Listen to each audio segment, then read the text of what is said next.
निकिता विवेक भैया की मुंह बोली बहन है। अपने पड़ोस में रहने वाले विवेक भैया को बखूबी पहचानती है। वह बचपन से ही जिद्दी स्वभाव के रहे हैं। प्यार से भले ही बात सुन ले, पर जोर जबरदस्ती से उनसे कुछ मनवाना असंभव कार्य था। सरकारी नौकरी लगते ही उनके लिए अच्छे घरों से रिश्ते आने लगे थे। ऐसे में उन्हें अपने ही शहर की लड़की करुणा पसंद आई। करुणा के पिता कपड़ों के व्यवसायी थे। शहर में अच्छा भला नाम था उनका। दो भाइयों के अकेली बहन करुणा परिवार की राज दुलारी थी। जब तक माता पिता जीवित रहे खूब मानदान होता रहा, और वह भी मायके के नाम पर वैसे ही इतराती रही जैसे उसकी पूछ मायके में कभी कम न होगी। 6 महीने पहले जब पिताजी गुजरे तो जैसे उसकी दुनिया ही लुट गई। अपने घर परिवार का मोह त्याग कर वही रहने लगी। एक बार बेटा मनाकर वापस लाया था, पर वह माँ को संभालने की बात कहकर सबसे लड़कर मायके वापस चली गई। संभाल लेता है, मगर स्त्री के लिए मुश्किल होता है।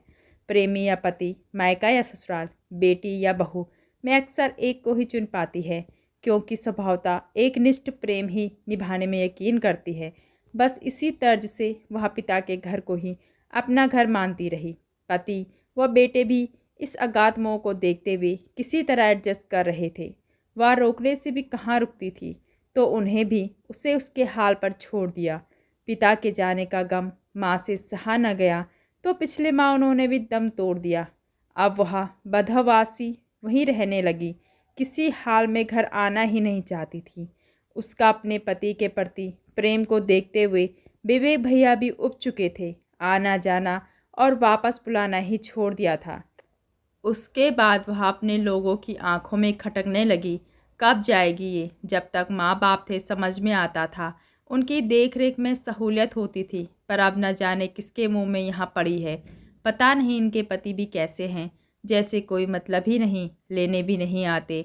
मेरे पति तो साथ जाते हैं और साथ ही ले आते हैं, मायके में छोड़ते ही नहीं। अरे मेरे साथ भी यही होता है। अक्सर उसके पीठ पीछे बड़ी और छोटी भाभियाँ कानाफूसी करती, फिर भी उनकी बात को दिल पर लिए बिना वह पूरे मन से लगी रहती। भाइयों भतीजों को उनके पसंद की चीज़ें बनाकर खिलाना, माँ की अलमारी खोलकर उनके कपड़े ठीक करना और बिस्तर पर लेटना, जैसे उसके शरीर में जान भरता था। उम्र भर का रिश्ता यूं ही कहाँ छूटता है, उसे छूटते पूरी उम्र निकल जाती है। बड़ी बहन होने के नाते दोनों भाई बहुत इज्जत करते थे। उसके खिलाफ कोई कुछ बोलता, शायद यही कारण था कि उसका मुंह टूटता ही नहीं था। भाभीियों का क्या था, उन्हें तो 24 घंटे वाली मुफ्त की नौकरानी मिल गई थी, जबकि पैसों के आगे भी काम संभालने वाले नसीब से नहीं मिलते।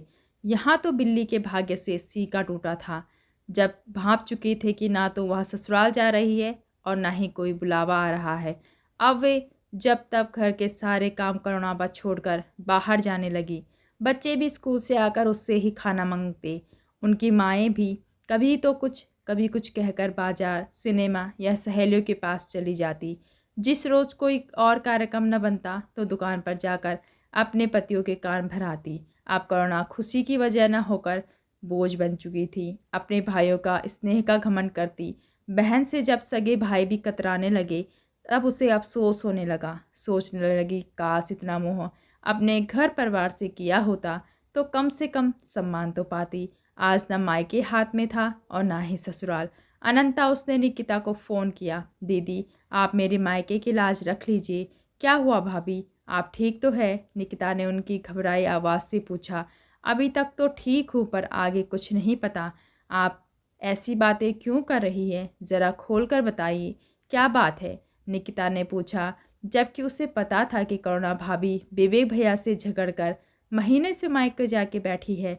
मैंने तो पहले ही कहा था भाभी, माँ बाप का घर 4 दिन की चांदनी, असली घर तो पति गृह होता है। पर आपको तो मायके का बहुत घमंड था। निकिता ने कहा, घमंड नहीं, मोह था दीदी। अब वह भी भंग हो गया है। विवेक से लड़कर यहाँ आई थी, अब अगर खुद से लौटी तो वह सारी उम्र जली कटी सुनाएंगी। अगर अभी यहाँ से ना निकली तो वापस कभी नहीं जा पाऊंगी। यही काम कर करके मर जाऊंगी। अच्छा भाभी, मैं कुछ करती हूँ, कहकर निकिता ने फ़ोन रख दिया। घर की लक्ष्मी घर में ही अच्छी लगती है विवेक भैया, आप भाभी को ले आइए। सुबह सुबह आंटी से टिफ़िन बनाना होता नहीं है, आखिर बच्चे कितने दिनों तक बाहर का खाना खाएंगे। उसने समझा बुझाकर विवेक भैया को करुणा भाभी के मायके से वापस लाने के लिए मना लिया। जब वह आई तो उन्हें देखकर दिल धक सा रह गया। आंखें अंदर से धंस गई थी, चेहरे की हड्डियां निकल आई थी, वजन 10 किलो तक कम हो गया था। ये आजकल की लड़कियां मायके बुहार लेगी, मगर अपने घर की रानी बनकर रहना भी रास नहीं आता इन्हें। सास ने तंज मारा तो उनके पास ना तो ताकत थी और ना ही पुराना वाला जोश कि पलटवार करती। चुपचाप अपने कमरे में चली गई और तकिए में मुंह छुपाकर देर तक रोती रही। ऐसा लगा कि जैसे आज सचमुच अपने घर आई हो। महसूस हो गया था कि जब तक माँ बाप है तभी तक वह घर अपना है। मायके की गलियाँ तभी तक ही खूबसूरत है जब तक आपके बचपन को पहचानने वाली नज़रें जिंदा है, वरना अपना घर ही सबसे सुंदर होता है। मन बदलने की ज़्यादा चाहत हो तो सैर सपाटे के लिए पार्क, बाजार और